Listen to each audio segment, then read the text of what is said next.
Romero Jucá é denunciado pelo Ministério Público. Ex-senador é acusado de receber R$1 milhão em propina de uma subsidiária da Petrobras.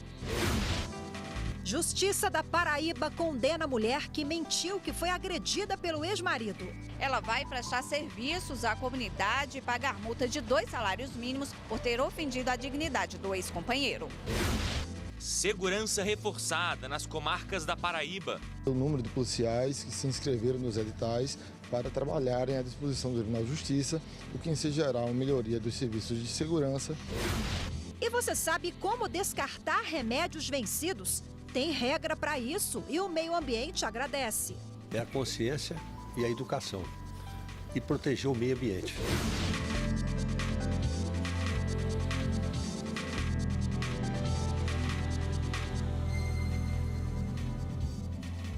Olá, boa tarde. Boa tarde. O Ministério Público Federal denunciou Romero Jucá, do MDB. O ex-senador é acusado de envolvimento em um esquema na Transpetro, a subsidiária da Petrobras, e teria recebido R$1 milhão em propina. Quem tem as informações ao vivo sobre essa denúncia do MPF conversa com a gente agora, é a repórter Evne Araújo. Olá, Evne, boa tarde para você.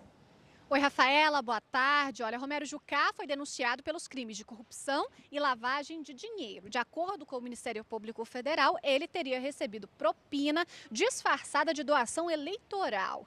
O ex-senador também teria ali recebido dinheiro para firmar contratos entre empresas e também a Transpetro, que é uma subsidiária, como você disse mesmo, da Petrobras. O dinheiro ele era destinado a um diretório do MDB em Roraima e teria sido usado em 2010 para a campanha de reeleição de Jucá ao Senado. Em nota, a defesa dele criticou a denúncia do MPF e disse que acredita no Poder Judiciário. Voltamos ao estúdio. Obrigado, Evne. E o Ministério Público Federal rescindiu o acordo de colaboração premiada firmado com Nelson José de Mello, ex-diretor de Relações Institucionais da Hipermarca. Ele teria apresentado informações falsas e deixado de entregar provas à Justiça. O acordo com o Nelson foi homologado em junho de 2016 pelo ministro do STF, Teori Zavascki. A decisão do MPF foi encaminhada ao Supremo Tribunal Federal para análise e homologação da rescisão. E desde ontem, a vacinação contra a gripe foi aberta no SUS para toda a população. Aproveitando o gancho, o Judiciário da Paraíba também deu início hoje a uma campanha de vacinação contra a gripe H1N1. As unidades judiciárias de João Pessoa vão se transformar em postos de imunização. A vacinação vai ocorrer de hoje até o dia 10 de junho. Servidores e magistrados poderão receber a dose da vacina por uma equipe especializada da Gerência de Qualidade de Vida. E as comarcas da Paraíba vão ter a segurança reforçada. A decisão foi anunciada depois de um encontro entre representantes da Polícia Militar e do Tribunal de Justiça do Estado. De agora em diante, as 27 comarcas do estado da Paraíba, que fazem divisa com outros estados, receberão um implemento na segurança e contarão com um policial militar durante todo o expediente forense. A informação foi prestada pelo comandante-geral da PM do Estado, Coronel Euler Chaves, ao presidente do TJPB, desembargador Márcio Murilo da Cunha Ramos. Na ocasião, também foi discutido o processo de cessão de guardas da reserva ao Poder Judiciário, que se encontra em via de implementação. O coronel Euler veio trazer já o resultado desse convênio, ou seja, trazer o número de policiais que se inscreveram nos editais para trabalharem à disposição do Tribunal de Justiça, o que em si gerar uma melhoria dos serviços de segurança, além de uma economia para o tribunal, uma vez que os contratos particulares são de elevado custo. O procurador do Estado e procurador-chefe em exercício da Polícia Militar, Vladimir Romaniuk Neto, analisou positivamente a reunião. Visa aí fortalecer tanto a Polícia Militar, como também prover segurança ao Poder Judiciário e aos jurisdicionados em geral. O Tribunal de Justiça do Rio de Janeiro decidiu manter a decisão da liminar que determina a cobrança do pedágio nos 2 sentidos da linha amarela, indeferindo o pedido de suspensão do município do Rio. A decisão foi do presidente do Tribunal de Justiça do Estado, desembargador Cláudio de Melo Tavares, ao analisar o recurso do município do Rio de Janeiro, que pedia a cobrança nos 2 sentidos. Em 20 de maio deste ano, a Prefeitura do Rio editou o decreto liberando as cancelas de pedágio em um dos sentidos da linha amarela. O trecho com 15 quilômetros vai da Cidade de Deus ao viaduto Sampaio Correia. A Prefeitura alegou que esse decreto seria uma forma de evitar ganhos econômicos exagerados e ilícitos em favor da concessionária que administra a linha amarela no Rio. E você vai ver no próximo bloco, mulher é condenada por mentir que o ex-companheiro a agrediu. Ela foi condenada por denunciação caluniosa, vai ter que prestar serviços à comunidade e pagar uma multa de 2 salários mínimos.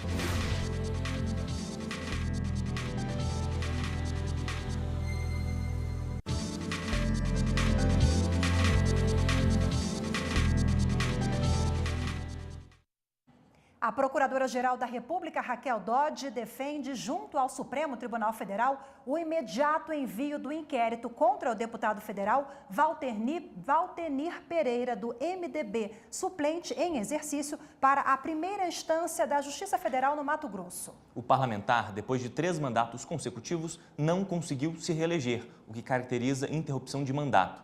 Segundo a jurisprudência do Supremo, isso acarreta perda do foro especial junto à Corte. Para a PGR, o fato de Valtenir ter assumido uma vaga de suplente na Câmara Federal não altera a situação do investigado. O deputado responde a inquérito por suposta prática de crime de corrupção passiva. Os ministros da sexta turma do STJ devem decidir hoje se o médium João de Deus vai cumprir pena em prisão domiciliar. A repórter Jéssica Castro tem mais informações.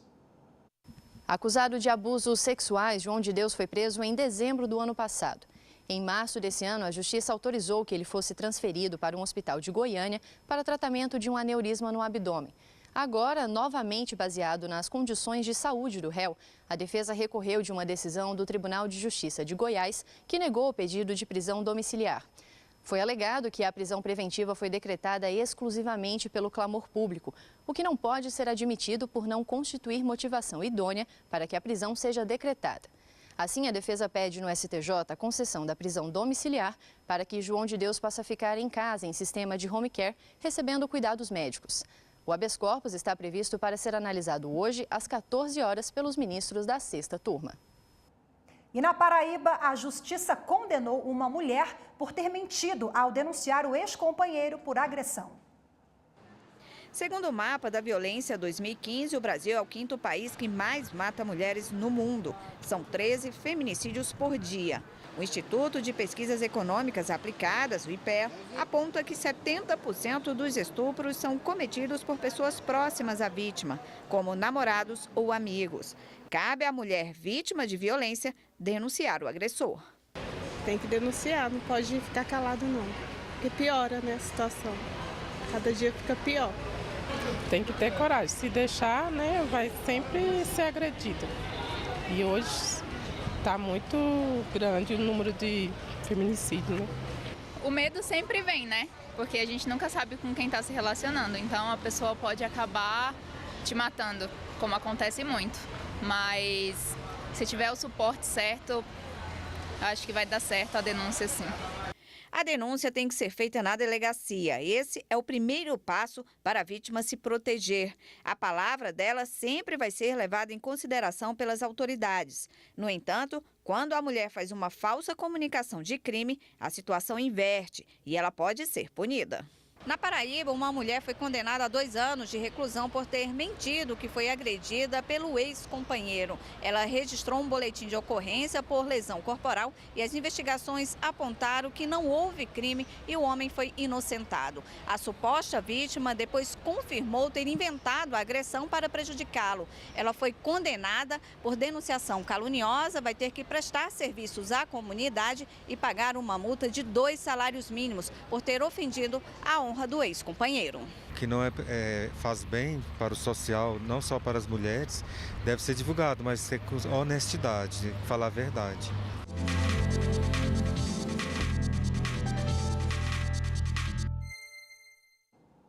E sobre esse assunto, vamos conversar agora com Mariana Dias, advogada criminal. Boa tarde. Boa tarde. Boa tarde. Nesse caso que a gente acabou de ver na reportagem, o que pode acontecer com essa mulher que mentiu, fez uma falsa denúncia? Ela pode responder pelo crime de denunciação caluniosa, que está previsto no Código Penal lá no artigo 339. A pena é de quanto tempo? de 2 anos a 8 anos de reclusão e multa, e também ela está sujeita a uma condenação por reparação de danos morais. Doutora Mariana, se ela mentiu ali, fez uma denúncia caluniosa no calor dos acontecimentos de uma briga com o marido, enfim, se essa pessoa volta atrás, a pena é mais branda por esse arrependimento, por a pessoa confessar que mentiu? Não, a pena continua a mesma, né? De 2 a 8 anos. Ela tem uma pena mais branda seguindo essa pergunta? Por exemplo, ela vai ter que prestar serviços. A justiça pode entender dessa forma, talvez? Sim, a justiça pode determinar que ela preste algum serviço à comunidade ou pagamento de cesta básica, dependendo da situação econômica dela também. Agora, para configurar o crime, essa vítima, ela deve ter sofrido algum dano, ela tem que ter sido lesada ou não necessariamente? Não, o crime de denunciação caluniosa ele já é configurado a partir do momento que há a instauração do inquérito policial, mesmo que não haja prosseguimento. Por exemplo, nessa investigação, não houve agressão, mas descobre um outro crime. Como que fica essa situação durante uma investigação, por exemplo? Vai modificar a tipificação da denúncia. Agora, no caso em que a suposta vítima de violência doméstica, infelizmente o Brasil ocupa um ranking muito triste essa situação. O Brasil ele está no 5º lugar entre os que mais agridem e matam mulher. Uma mulher que volta atrás no caso de uma agressão, aí é diferente, não? A gente está falando de outro assunto ou também se enquadra nessa denunciação caluniosa? É diferente, porque a denunciação caluniosa ela consiste na falsa comunicação desse crime. Ou seja, a partir do momento que a vítima ela modifica o seu depoimento, seja para beneficiar o suposto agressor, ela não está incidindo nesse crime de denunciação caluniosa. Que acontece muito, né? Às vezes a mulher se arrepende ou quer beneficiar, fica de bem com o marido. Até por isso que a Lei Maria da Penha, né, Galton, prevê ali aquela história do arrependimento. Se arrepender e mudar o depoimento, vale a primeira, né? Isso. O que acontece? A vítima de violência doméstica, muitas vezes, ela modifica sim o seu depoimento, seja porque reatou um relacionamento, ou porque se arrependeu de ter denunciado, ou até mesmo por se sentir ameaçada. Mas, o que acontece? Ela não pode ser penalizada 2 vezes, ela já está sendo vítima, e ela não pode ser penalizada pela denunciação caluniosa, porque ela não comunicou um falso crime. Ela comunicou um crime que houve, só que ela está protegendo o agressor. Agora, no caso de uma falsa denúncia mesmo, e a pessoa se arrepende de ter feito isso, só para ficar mais claro, a moça fez uma denúncia, na verdade a investigação descobriu que não houve essa denúncia, depois no meio do caminho ela tenta retirar essa ocorrência. Aí não funciona mais. Não funciona mais, porque a denunciação caluniosa ela é um crime que acontece contra a administração pública. Ou seja, no momento que se dá a instauração de um inquérito policial, um processo judicial, administrativo, é toda comunicação falsa que movimente a máquina pública. Bom, é crime, mas hoje a pessoa não fica presa por isso? Não. Tem outras medidas, né? Tem outras medidas. Pode ser que fique, mas geralmente há outras medidas. De qualquer forma, a reportagem que acompanhamos já é um alerta, né? É um ilícito, configura como crime, então a gente tem que ter atenção em relação a essa questão, porque mentira, principalmente em juízo, é crime, está na lei. E a mulher foi condenada, inclusive. Sim, principalmente quando tem relação aos casos de violência doméstica. Porque a lei de violência doméstica, a lei 11.340, né, conhecida como Lei Maria da Penha, ela tem o objetivo de resguardar as mulheres que são vítimas de violência doméstica. Infelizmente, algumas mulheres se utilizam da lei para satisfazer um sentimento de vingança contra o ex-companheiro, por exemplo. Tá certo, pois doutora. Fica o alerta aí, né? Obrigada pela entrevista, doutora Mariana. Hoje tem sessão plenária no TSE, na pauta de julgamentos, casos de infidelidade partidária e de uma prefeita que foi eleita sem filiação a um partido político. O TSE retoma na sessão plenária desta terça-feira, dia 4 de junho, o julgamento de um recurso especial contra a prefeita da cidade baiana de Camamu. Ioná Queiroz foi acusada de ter sido eleita sem filiação partidária e com condenação judicial transitada em julgado. A discussão se refere ao período de 8 anos de inelegibilidade, uma vez que as datas dos 2 pleitos, 2008, quando foi cassada, e 2016, quando eleita, não superam o tempo de inelegibilidade previsto em lei. O ministro Og Fernandes pediu vista após voto divergente do ministro Alexandre de Moraes, que manteve seu mandato.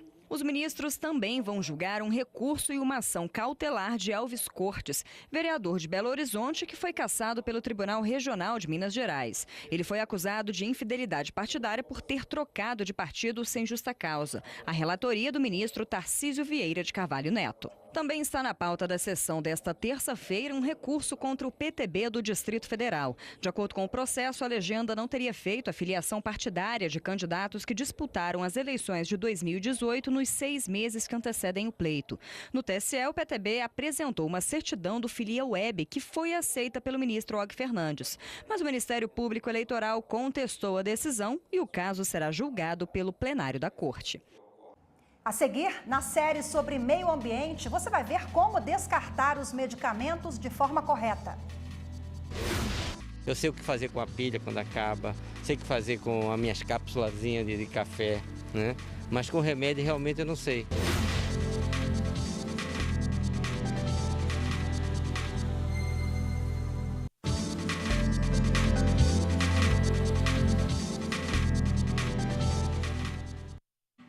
Personalidades que colaboraram com a Justiça do Trabalho foram homenageadas pelo TRT da Bahia. A comenda está constituída nos graus Gran Cruz, Grande Oficial, Comendador e Oficial.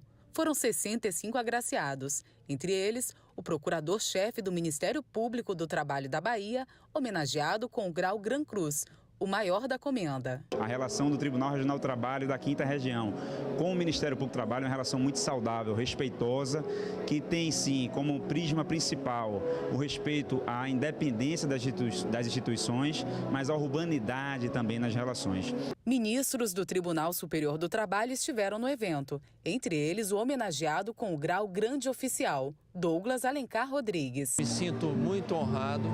Eu fui aluno do ministro Coqueijo Costa em Brasília, conheci de forma bastante próxima aquele grande jurista que foi também compositor, músico e que deixou um grande legado para nós da Justiça do Trabalho no Brasil. Quem recebeu a homenagem destacou a importância da prestação de serviços para a sociedade. O TRT está de parabéns, conseguiu reunir grandes nomes, não é? Nomes que trabalham em prol da justiça do trabalho e que fazem, então, da nossa justiça uma justiça melhor. Sempre que, quando na condição de membro do Tribunal de Justiça e membro do Tribunal Regional Eleitoral, eu interpreto que essas distinções são feitas não só para um dos integrantes, mas como para todo o Poder Judiciário. São parceiros, são pessoas que contribuem sempre com a nossa justiça. Então estamos muito felizes com esse encontro, com essa confraternização. E a 6ª turma do Tribunal Regional Federal da 1ª Região determinou que a União e o Estado do Amazonas forneçam e mantenham em estoque o medicamento Novoseven, destinado a prevenir sangramentos associados à cirurgia. Ele custa, em média, R$20 mil uma caixa com dose única. A União alegou aqui no TRF da 1ª Região falta de orçamento, mas para a 6ª turma do TRF1, o STF já determinou que tratamento médico é um dever do Estado e uma responsabilidade solidária entre os entes federados. O juiz federal Roberto Carlos de Oliveira, relator do caso, ressaltou que direitos sociais não podem ficar condicionados à boa vontade da administração pública. O Brasil está entre os 7 países que mais consomem remédios no mundo, cerca de 144 bilhões de doses por ano. E o número de medicamentos vencidos e descartados de forma irregular, no vaso ou no lixo, é um problema para o meio ambiente. Na reportagem de hoje da nossa série, nós vamos mostrar a forma correta de descartar esses produtos.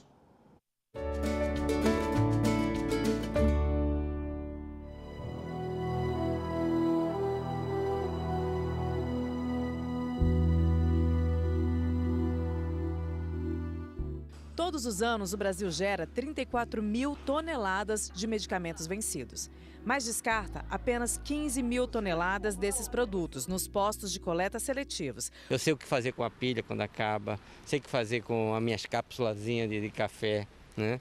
Mas com remédio realmente eu não sei. Essa dúvida é muito comum e poucos cidadãos fazem como Sabino, que vai até a farmácia credenciada mais próxima de casa e segue passo a passo as orientações de como realizar o descarte de medicamentos. É a consciência e a educação e proteger o meio ambiente.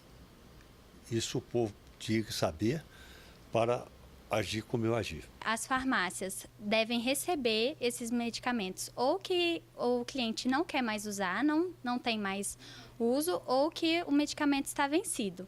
Então, a pessoa vem na farmácia, deixa a sacola de medicamentos e a gente dá o destino correto, com o contrato de uma empresa que a gente tem. Essa empresa recolhe esses medicamentos uma vez ao mês e incinera. Então, a destinação correta dos medicamentos é a incineração. A falta de informação é o principal vilão do descarte equivocado. Neste ponto de reciclagem de resíduos do Distrito Federal, 2% de todo o material são medicamentos jogados fora no lixo comum. E nisso a gente tem dois perigos que funcionam como um efeito dominó. Se forem para a água, eles vão contaminar rios, lagos e hoje vai afetar inclusive o nosso abastecimento de água porque acaba encarecendo o tratamento. Se for para o lixo, ele vem parar em uma situação como essa, porque muitas pessoas consideram isso como um material reciclável. Por esse material ele ser catado manualmente, aqui a gente tem um problema de que quando ele não é embalado corretamente, os catadores eles podem se machucar. E justamente esse é o exemplo de seringas que a gente encontra. Pela estimativa deles, são 2 acidentes por semana. E isso é muito comparado ao que não deveria acontecer por esse material não ser reciclável. 2% parece pouco, mas olha a quantidade de remédios que chegou em apenas 5 minutos nesse galpão. Esse, por exemplo, está com a validade vencida e foi descartado sem o menor cuidado de alguma residência no Distrito Federal. Todo descarte de medicamentos ou de produtos que sejam biologicamente agressivos, seja para a pessoa, seja para a saúde, seja para o meio ambiente, se for identificado quem fez esse descarte irregular, pode ser desde multa até impedimento da atividade da empresa e prisão, que pode ser de 1 ano a 4 anos de reclusão.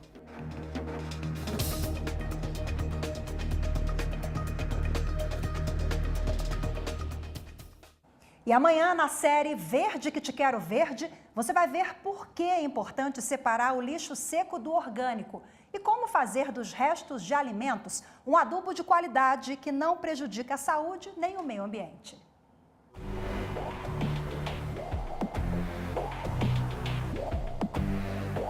A ideia é dar a destinação correta para tudo que é descartado. Implantar sistemas de compostagem é obrigação do Estado e mantê-los é dever do cidadão. Pretendentes habilitados no Cadastro Nacional de Adoção tiveram um encontro especial com crianças e adolescentes aptos a serem adotados e que moram em Porto Alegre e região metropolitana. Essa foi a 2ª edição do Dia do Encontro, organizado pela Justiça Gaúcha. Assim como na edição anterior de 2018, foi um dia para curtir. Atividades lúdicas para promover a diversão e a aproximação entre jovens e adultos. Algodão doce, hot dog e quem não gosta de dar um trato no visual. O evento mobilizou voluntários que ofereceram cuidados especiais aos pequenos. É o amor realmente ao próximo, né? Poder fazer alguma coisa pelo outro e distribuir um pouco desse tempo que a gente tem. Eu acho que isso é mais gratificante, na verdade, para mim, do que propriamente para as pessoas que eu estou fazendo o trabalho. Porque a gente que tem família, a gente tem que doar alguma coisa. A gente que tem neto tem que doar alguma coisa, porque não sabe se amanhã eles não vão precisar também de uma ajuda. Felipe e o esposo estão habilitados no Cadastro Nacional da Adoção. Eles participaram do Dia do Encontro pela primeira vez e se sentiram emocionados. Uma sensação inexplicável, assim. Eu vim com meu coração aberto, mas não queria vir com aquele pensamento, vou sair daqui com uma criança, porque a gente pode não encontrá-la, né? Mas eu bati o olho numa princesa linda, que é o perfil que eu e meu esposo escolhemos, e estou encantado, estou apaixonado. Faz muitos anos que eu venho amadurecendo a ideia de uma adoção e surgiu essa oportunidade, eu estava na lista, estou para D0 assim. E apareceu essa oportunidade, me comunicaram e eu quis abraçar a ideia. Fora do espaço do acolhimento institucional, a ideia é que essa aproximação resulte em novas adoções. As crianças e adolescentes que participam do Dia do Encontro têm idades a partir dos 6 anos, estão em grupos de irmãos ou são portadores de alguma deficiência. É o perfil que representa 88% dos aptos à adoção no Rio Grande do Sul. Nesta edição, foi possível aproximar 107 habilitados de 81 crianças e adolescentes. O evento anterior, de 2018, rendeu resultados consideráveis, que estimularam a ampliação do programa. O resultado foi excelente, muito bom. Nós tivemos 75 crianças e adolescentes que participaram e tivemos 7 guardas e 2 adoções. Então nós tivemos mais de 10% de êxito, o que é muito significativo. Então nós decidimos ampliar para 2 vezes ao ano e o nosso desafio para os próximos encontros é abranger um número maior de pretendentes. A próxima edição do Dia do Encontro será no mês de outubro. Para quem quer adotar, esse tipo de encontro é ótimo, porque tem o olho no olho e aí bate aquela emoção na hora, né? Com certeza. Agora 2 vezes por ano. Bela iniciativa, né, Galton? E esta edição do Jornal da Justiça fica por aqui. Uma ótima tarde para você. A gente volta a se encontrar amanhã. Outras notícias você acompanha às 18h30 no Jornal da Justiça, segunda edição. Obrigado pela companhia, boa tarde e até amanhã.